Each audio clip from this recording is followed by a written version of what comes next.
The sand whipped across the barren landscape, stinging any exposed skin it could find. The thin atmosphere of the outer ring barely offered any protection from the elements, but it was enough for humans to survive with minimal augmentation. Rust-covered metal frames of once grand ships dotted the ancient port, their hulls long surrendered to the relentless erosion of time and sand. Among these derelict vessels stood the Parachex, untouched for 117 years, according to local records. Unlike the other ships, its hull remained remarkably intact, as if the sands themselves had shown it strange reverence. Mara Hendris approached it with cautious determination.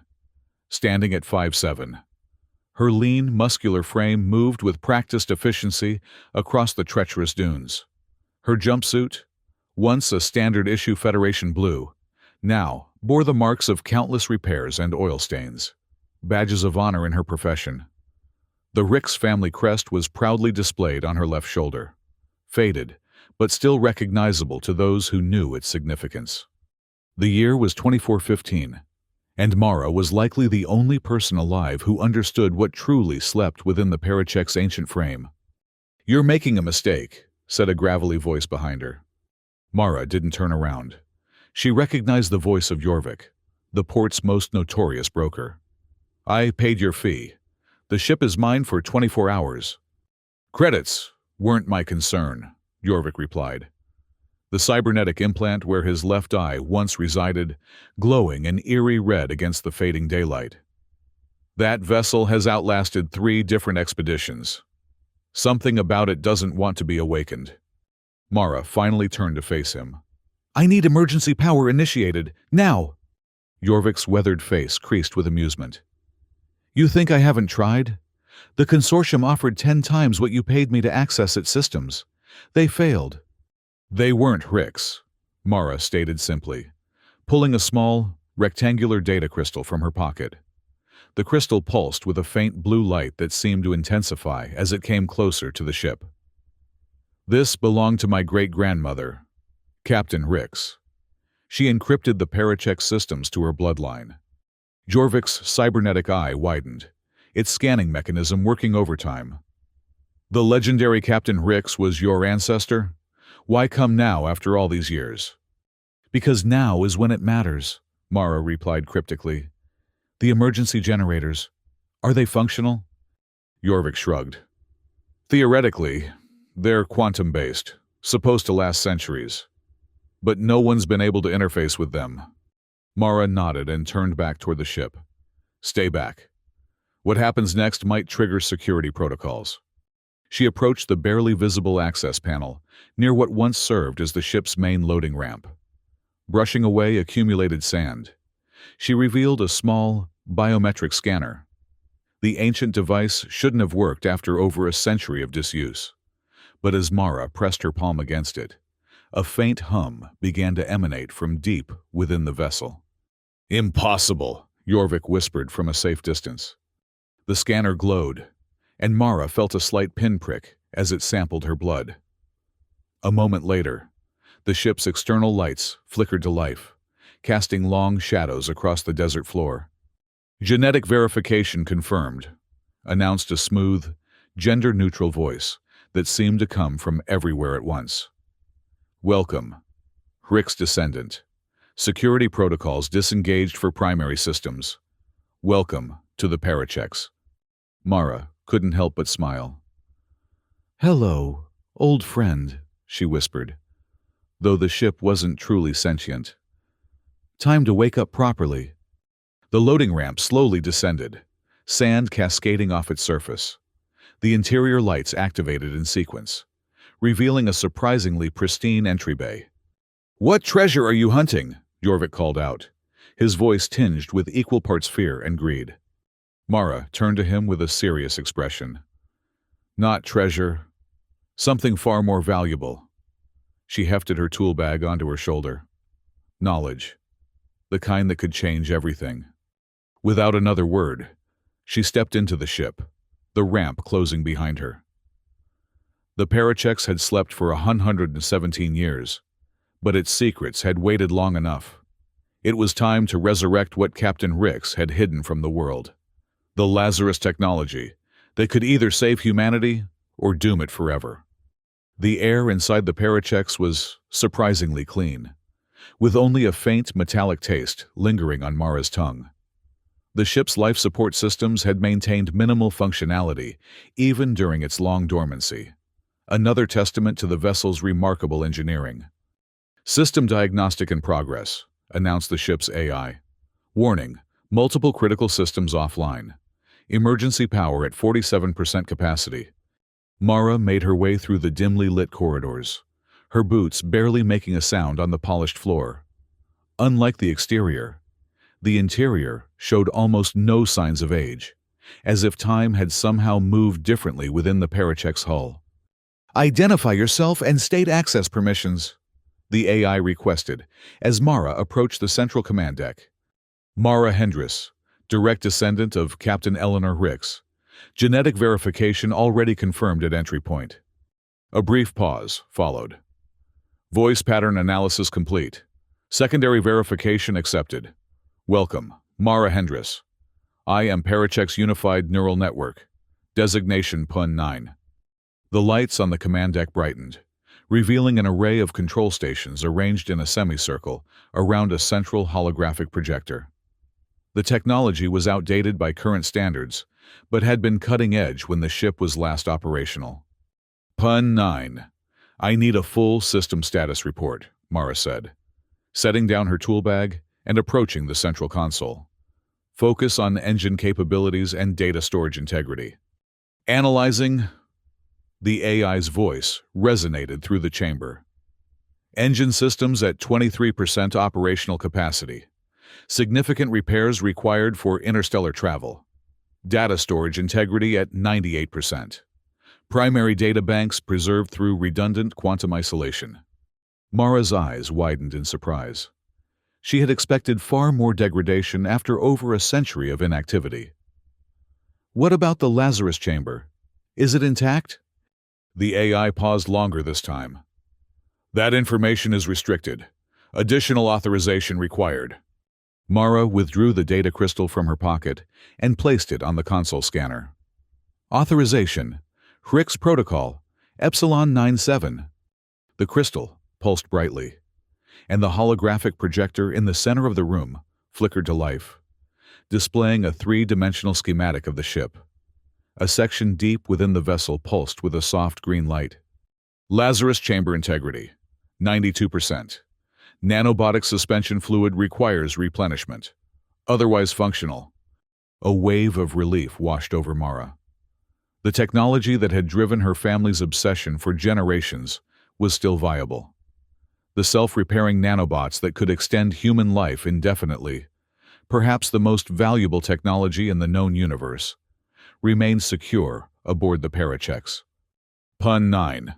Who else has attempted to access the ship in the last 50 years? The consortium has made 17 documented attempts.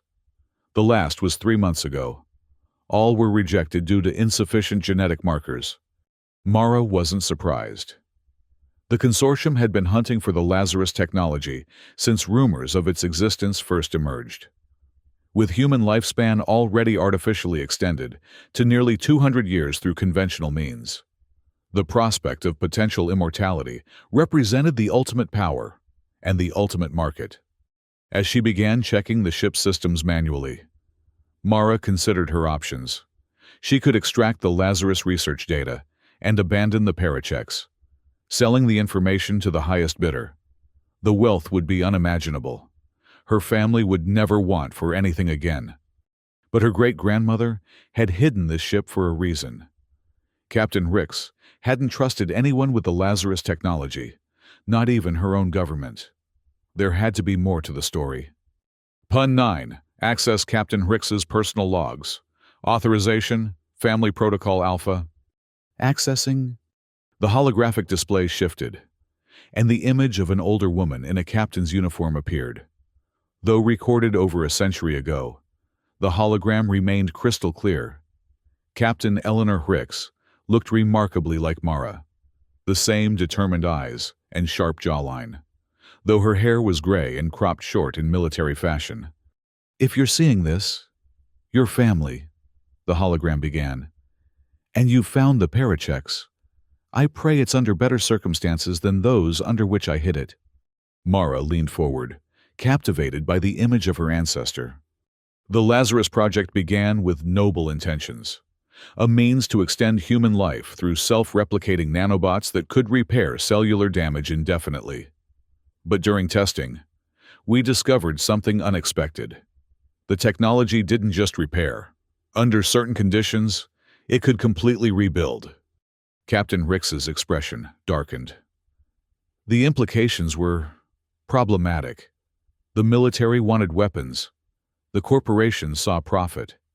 But I saw a future where death became optional, only for those who could afford it. A divided humanity, where the rich would live forever, while the poor remained mortal. The hologram flickered briefly. I couldn't allow that.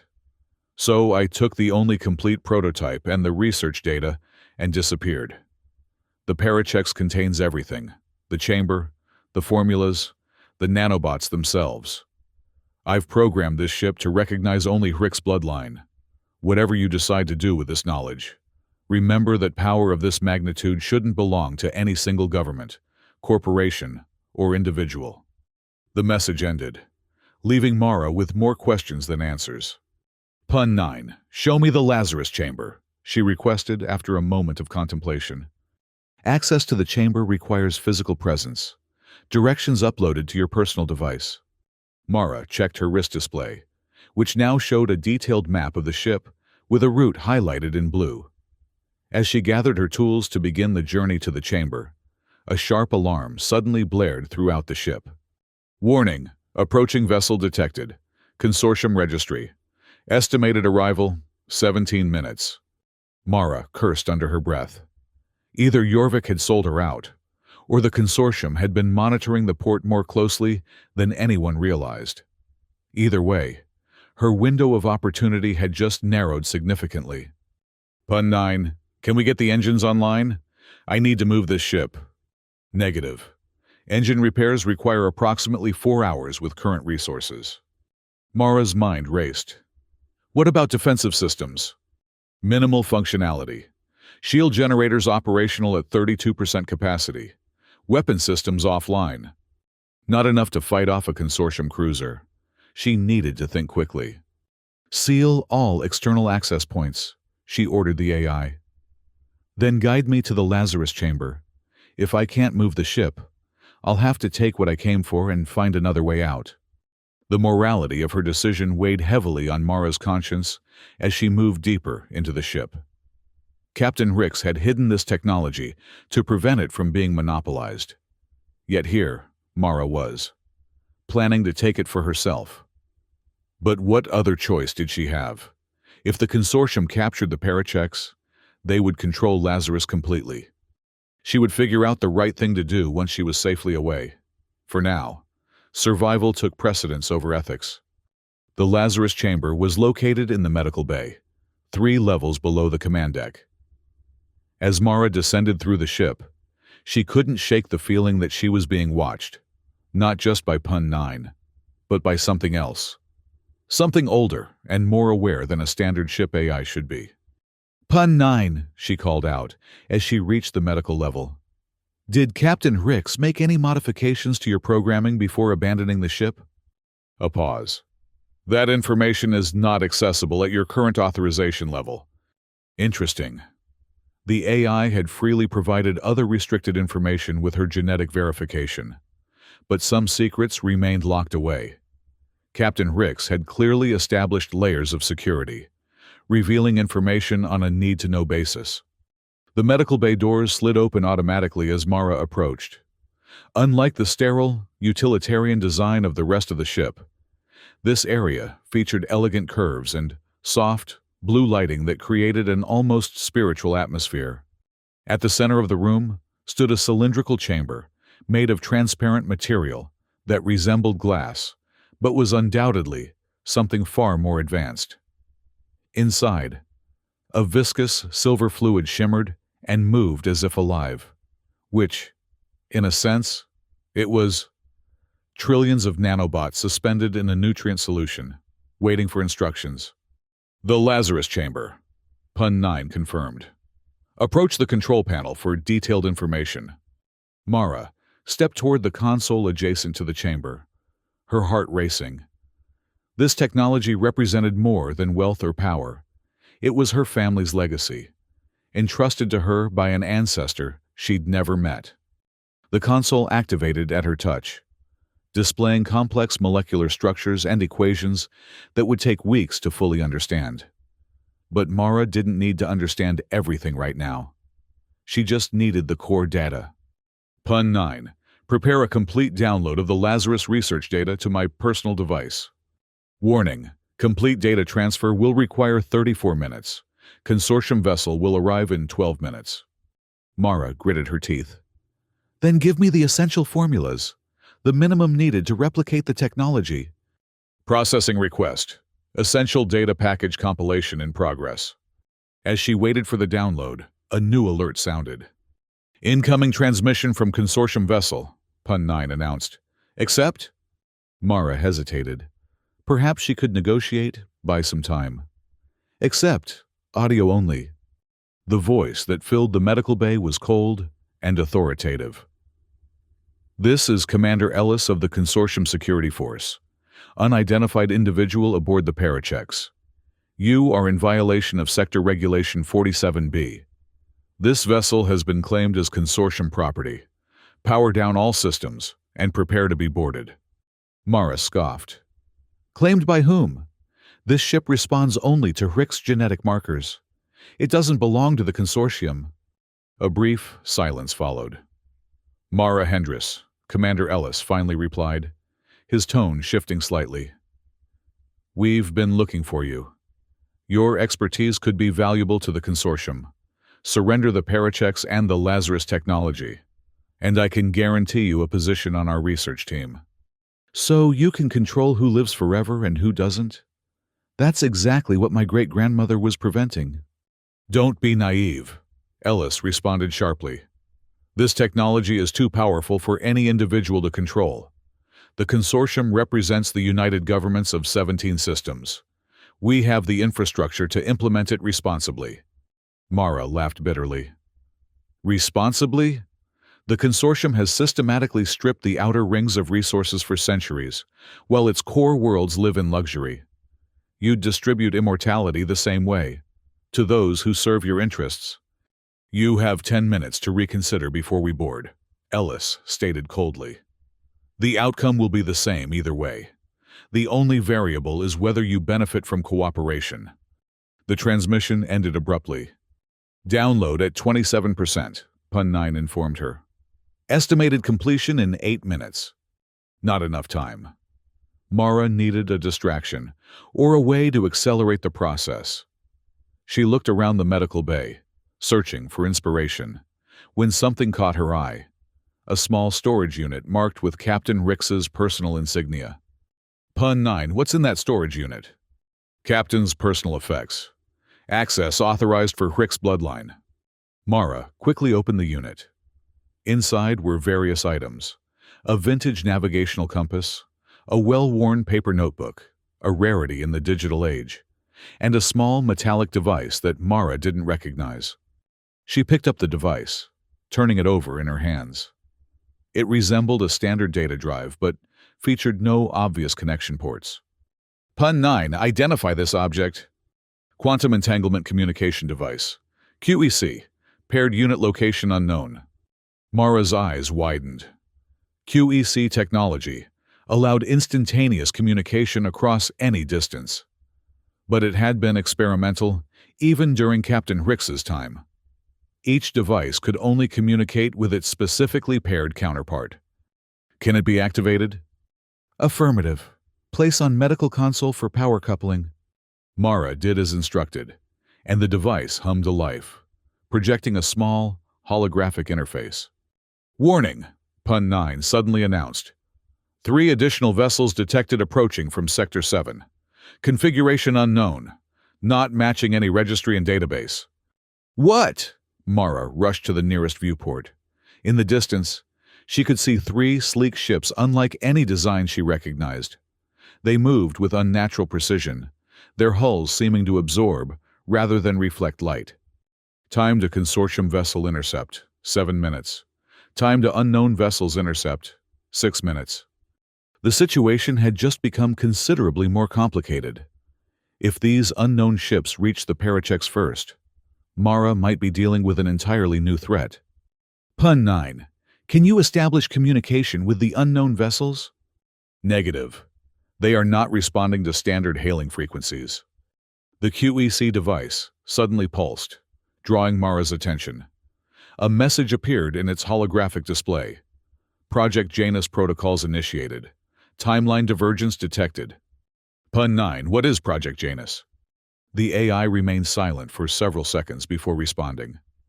Project Janus information requires Hrick's prime authorization. Insufficient clearance. Mara glanced at the Lazarus chamber, then back at the approaching ships, visible through the viewport.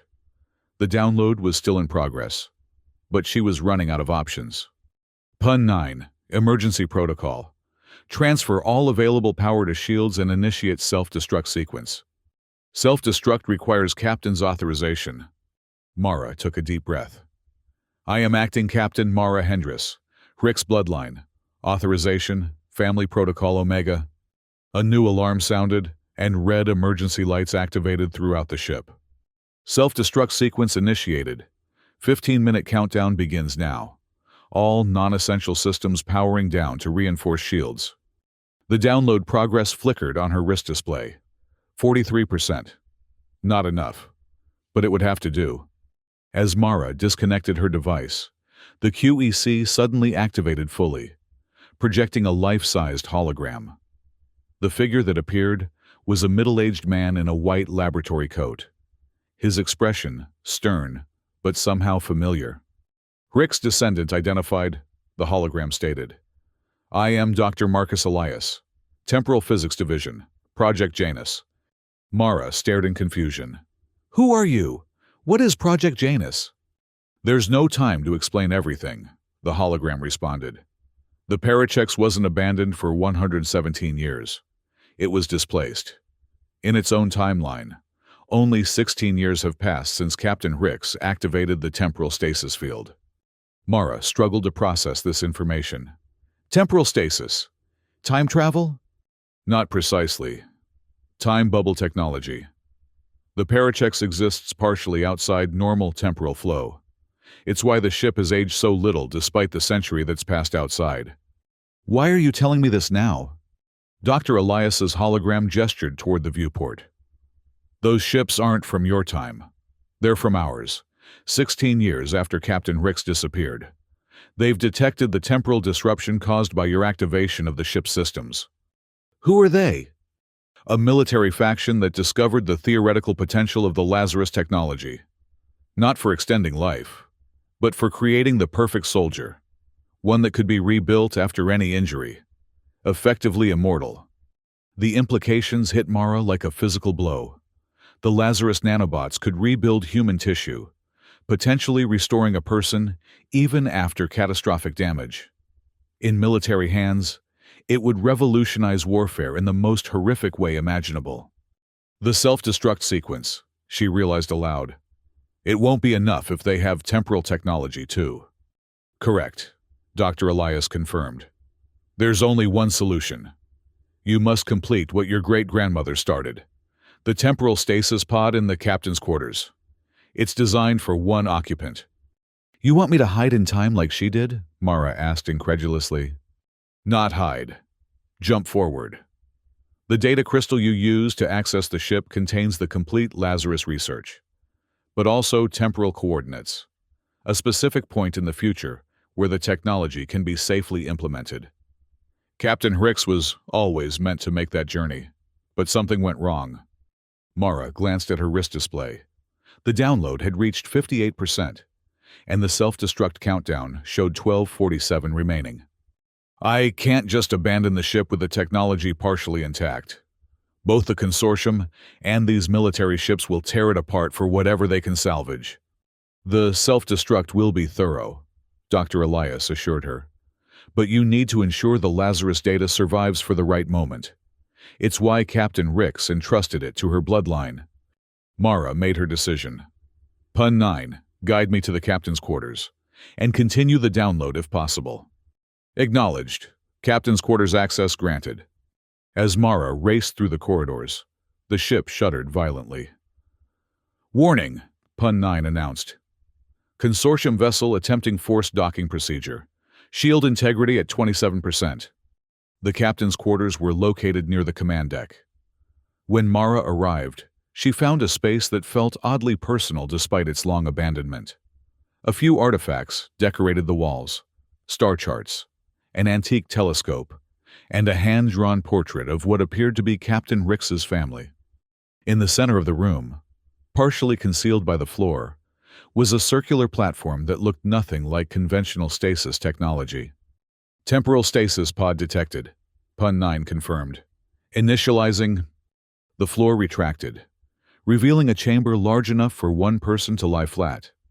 Unlike the Lazarus chamber's silver fluid, this pod contained what appeared to be ordinary air, though small motes of light danced within it. Warning, unknown vessels have deployed boarding mechanisms. Shield breach imminent. Mara checked her download progress, 67%. Better than nothing. Pun 9, transfer all remaining non-essential power to the self-destruct sequence. Accelerate countdown to 5 minutes. Such acceleration will compromise complete molecular dissolution of the Lazarus chamber.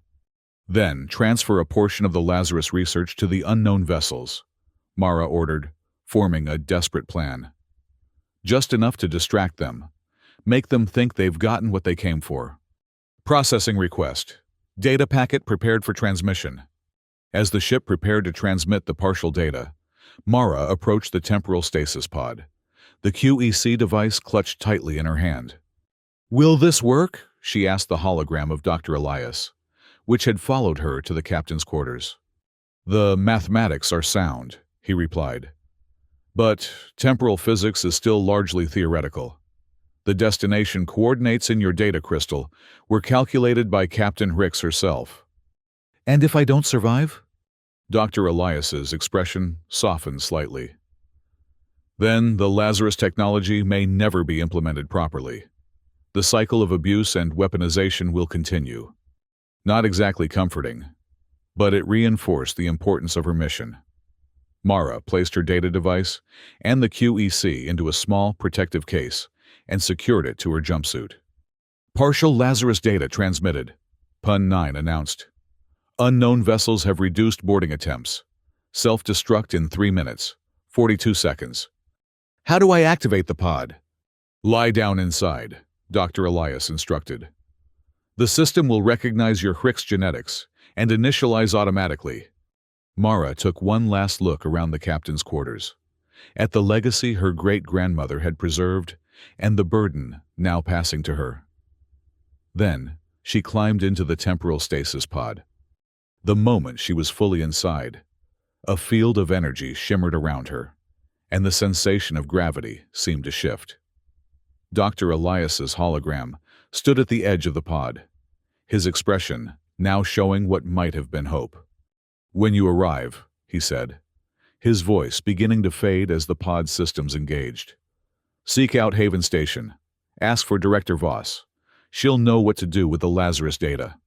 Mara wanted to ask more questions, but the temporal field was already intensifying. Through its shimmering barrier, she could see the countdown timer on her wrist display, 02:17. The last thing she heard before consciousness slipped away was Pun 9's final status report. "Consortium vessel has breached outer hull. Unknown vessels have breached lower decks. Self-destruct sequence proceeding." Then, time itself seemed to fold around her, and Mara Hendris disappeared into the unknown future, carrying humanity's most dangerous and precious technology with her. Mara's consciousness returned slowly, like waves lapping at the shore of awareness. Her first sensation was cold, a bone-deep chill that seemed to radiate from her core outward. Then came the disorientation, the feeling of spinning despite lying perfectly still. When she finally managed to open her eyes, She found herself staring at a curved metal ceiling, bathed in soft blue light. The temporal stasis pod had changed. Instead of the open chamber she'd entered aboard the Parachex, she now lay in what appeared to be a sealed medical capsule.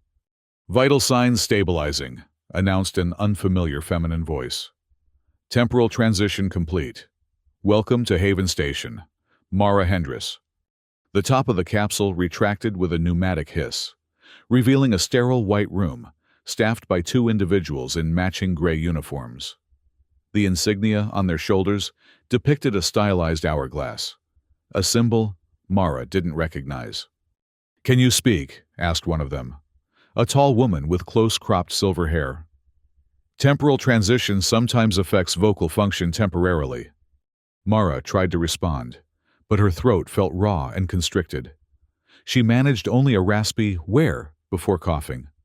"You're safe," the woman assured her, offering a small cup of water.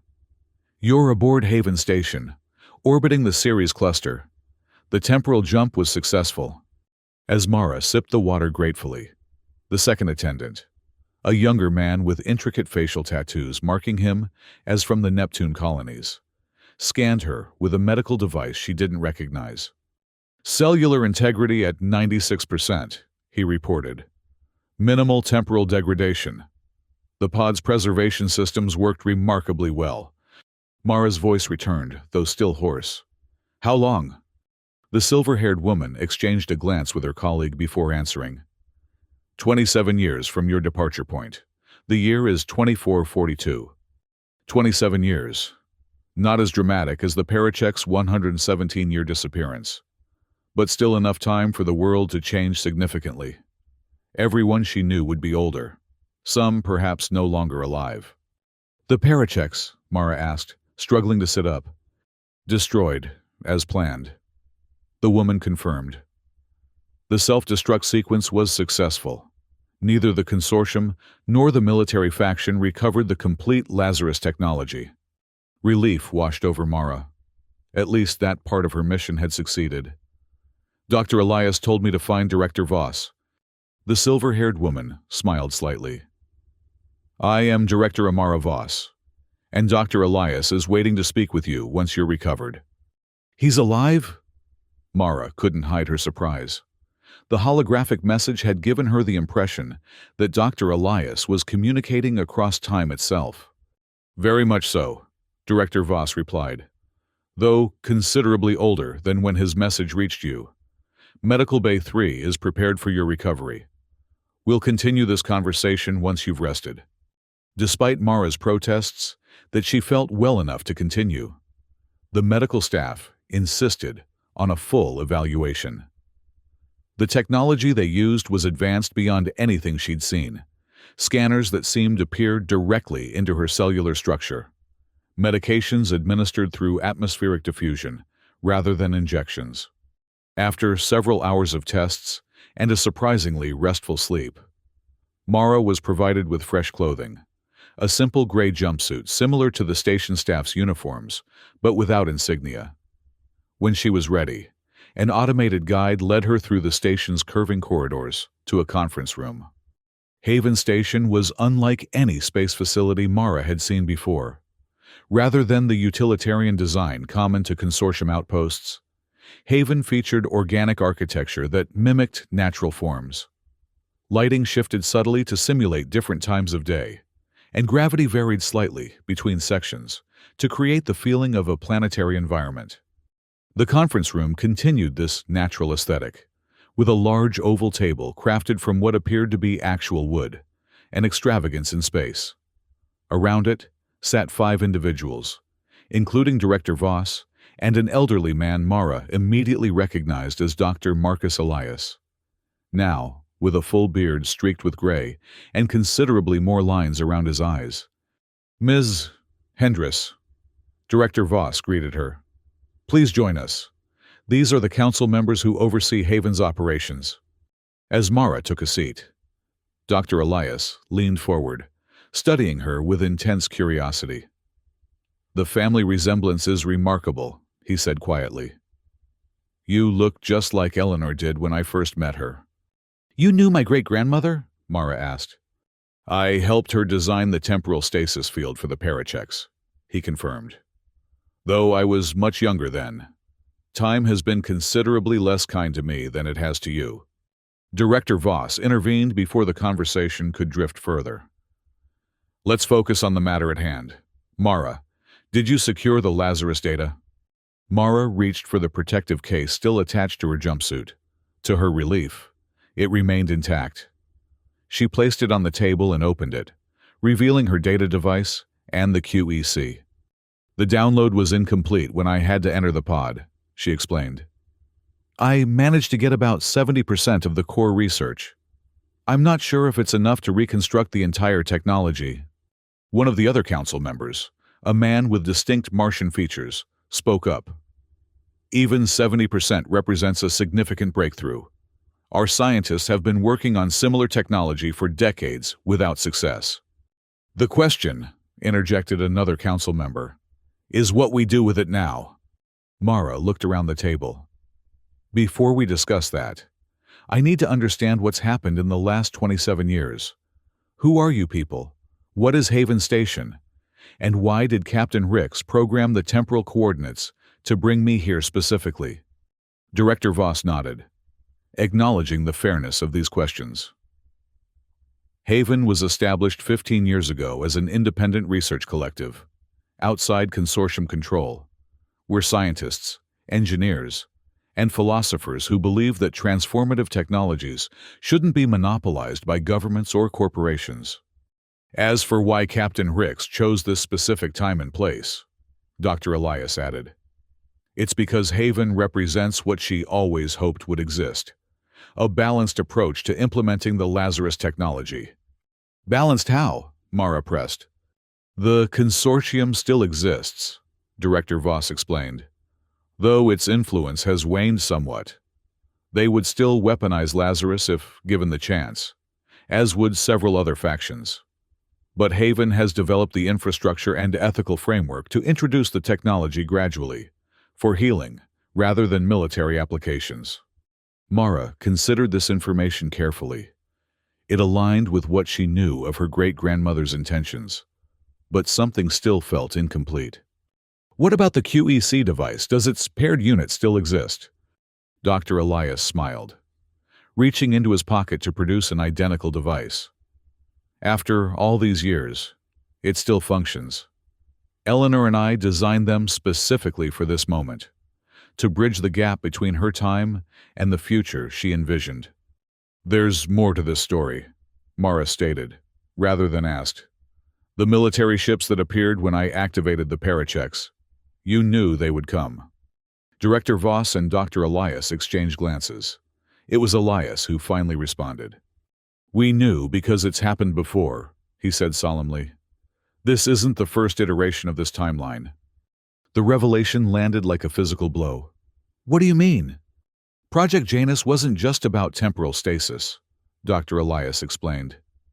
It was about creating a temporal loop, multiple attempts to get the Lazarus technology safely to the right point in history. The Paracheks has appeared and disappeared several times, each iteration slightly different. How many times? Mara asked, her voice barely above a whisper. This is the third cycle we're aware of, Director Voss answered. The first ended in disaster. The military faction captured the Paracheks and weaponized the technology, leading to decades of conflict. The second cycle, Captain Ricks attempted the temporal jump herself, but never arrived at the destination coordinates. And now me, Mara concluded. The third attempt. Dr. Elias nodded. Each cycle has brought us closer to success. This time, we have the majority of the Lazarus data, and you, a Ricks descendant who can help us implement it properly. The weight of responsibility settled heavily on Mara's shoulders. Not just a family legacy, but potentially the fate of human civilization rested on the decisions they would make in this room. What happens now? She asked. That depends partly on you, Director Voss replied. The Council has proposed integrating the Lazarus technology into our existing medical framework, making it available for critical healing applications while researching its full potential under strict ethical guidelines. Not immortality for the privileged few, added the Martian Council member, but enhanced healing and extended healthy lifespans for many. Mara considered the proposal. It seemed reasonable, certainly better than the consortium's likely approach, but something still troubled her. If this technology can truly rebuild human beings, the power it represents is almost godlike, she observed. Even with the best intentions, how can any group, including this council, be trusted with that kind of power? Director Voss smiled, as if Mara had passed a test. Precisely the concern your great-grandmother expressed. It's why we've developed a distributed implementation model. No single entity, not even Haven, would control the technology completely. Instead, it would be fragmented across multiple independent facilities, each handling different aspects. A system of checks and balances, Dr. Elias elaborated. No one can activate the full potential of Lazarus without consensus from all participating facilities. It was an elegant solution, one that addressed the core ethical dilemma that had driven Captain Ricks to hide the technology in the first place. Still, Mara hesitated. I need time to think, she said finally. This isn't a decision I can make lightly. Of course, Director Voss agreed. You'll have full access to our facilities and historical records. Learn about what we've built here, then decide. The following days were a whirlwind of discovery for Mara. Haven Station proved to be more than just a research facility. It was a small society unto itself, home to nearly 5,000 people, representing diverse backgrounds and specialties. Unlike the rigid hierarchy of consortium installations, Haven operated on a collaborative model where expertise, rather than rank, determined influence. Mara spent hours in the station's archives, learning about the decades since her departure. The consortium had indeed weakened, though it remained a significant power.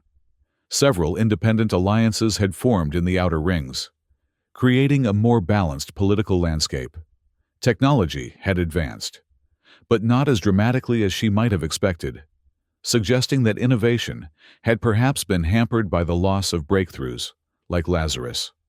Most significantly, human lifespan had plateaued at approximately 200 years, despite considerable research. The biological barriers to further extension remained insurmountable without some revolutionary approach. Exactly what Lazarus represented. On her fourth day aboard Haven, Mara found herself in one of the station's observation domes, staring out at the stars. The Ceres cluster glittered in the distance, thousands of tiny lights representing inhabited asteroids and artificial habitats. Beautiful, isn't it? Came Dr. Elias's voice from behind her. I still find myself mesmerized, even after all these years. Mara didn't turn around. Did you know my great-grandmother well? Dr. Elias moved to stand beside her at the viewport. As well as anyone could. I suppose Eleanor was complicated, brilliant but intensely private. We worked together for nearly a decade on Project Janus. Were you more than colleagues? Mara asked, noticing a certain tenderness when he spoke of Captain Ricks.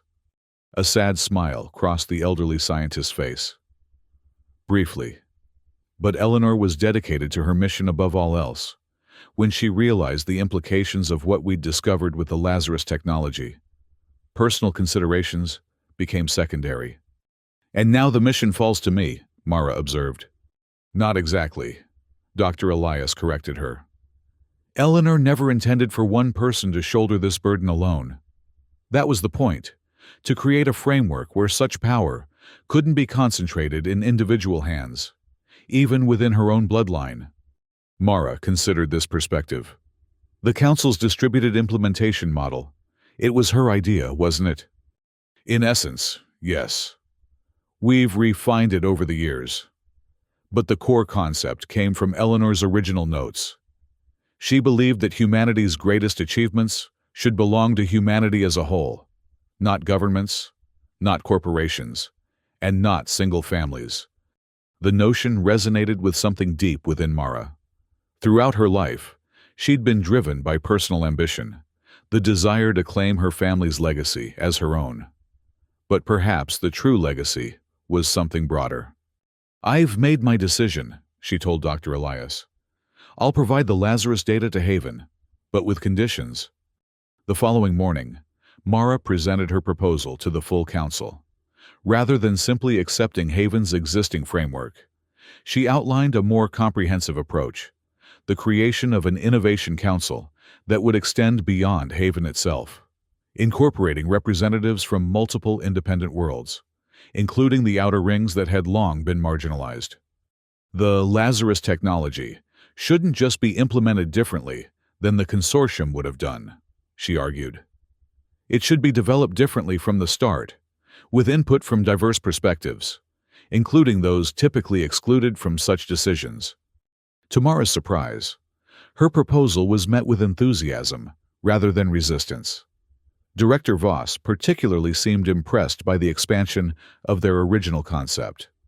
"You truly are Eleanor's descendant," she remarked, "always pushing beyond what seems possible." Within weeks, the framework for the new Innovation Council began taking shape. Mara worked closely with Haven's diplomatic team to establish connections with potential member worlds, while her partial Lazarus data was integrated with Haven's existing research. Progress on the technology itself moved quickly. With the missing pieces Mara had provided, Haven's scientists made breakthroughs that had eluded them for years. Within 6 months, a prototype healing chamber was operational, capable of accelerating recovery from injuries that would have been fatal with conventional medicine. Mara found herself settling into life aboard Haven more comfortably than she'd expected. Her mechanical expertise proved valuable to the station's engineering team, and she developed friendships among both the research staff and the council members. Dr. Elias became something of a mentor, sharing stories of her great-grandmother and helping Mara understand the complex temporal theories behind Project Janus. One evening, nearly a year after her arrival, Mara stood again in the observation dome, watching a transport ship depart for one of the outer ring colonies. It carried the first components for a Lazarus medical facility, the beginning of the distributed network she had helped design. "You should be proud," said Director Voss, joining her at the viewport. "Few people get to fundamentally reshape humanity's future." "I'm just completing what my great-grandmother started," Mara replied modestly. "Perhaps," Voss acknowledged, "but you've done it your way. The Innovation Council was your vision, not Eleanor's." Mara smiled slightly.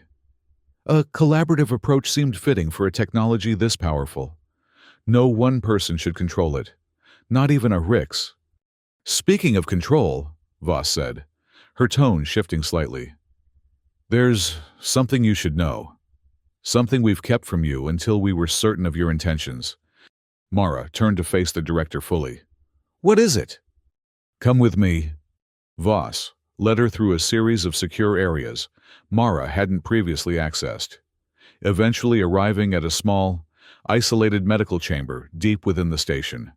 Inside, suspended in a fluid remarkably similar to what Mara had seen in the Lazarus chamber aboard the Parachex, was an elderly woman in stasis. "Captain Eleanor Rix," Voss explained quietly.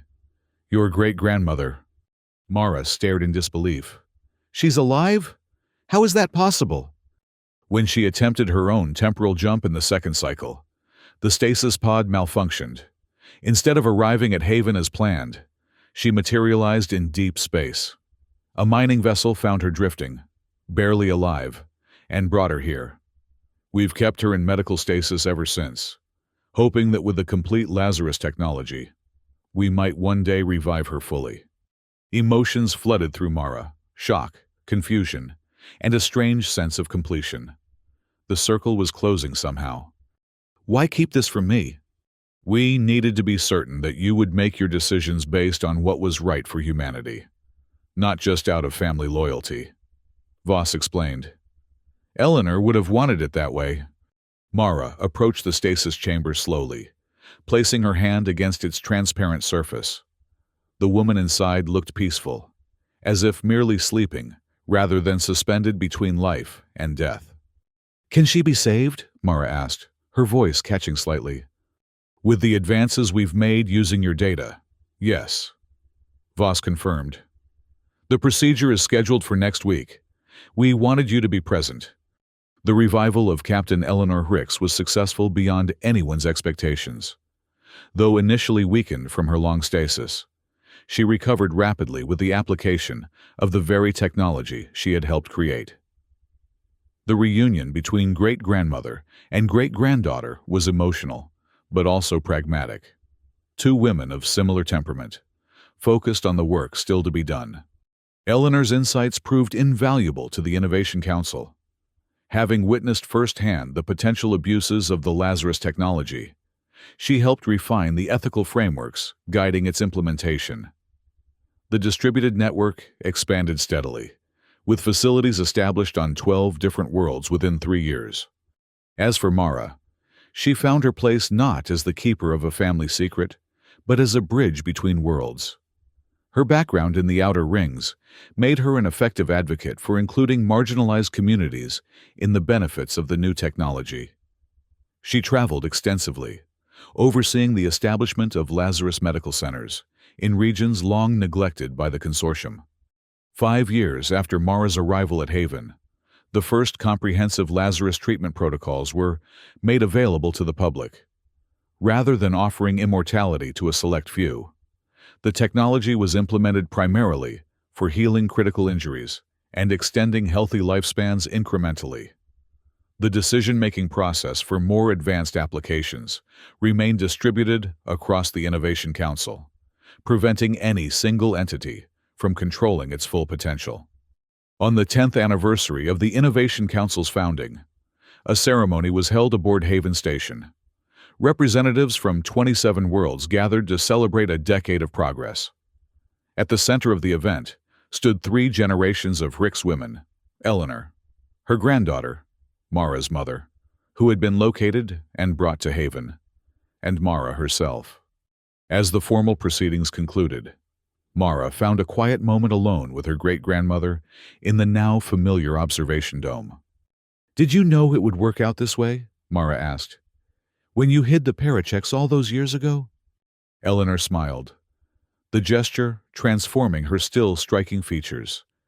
Despite her chronological age, the Lazarus treatments had restored much of her vitality.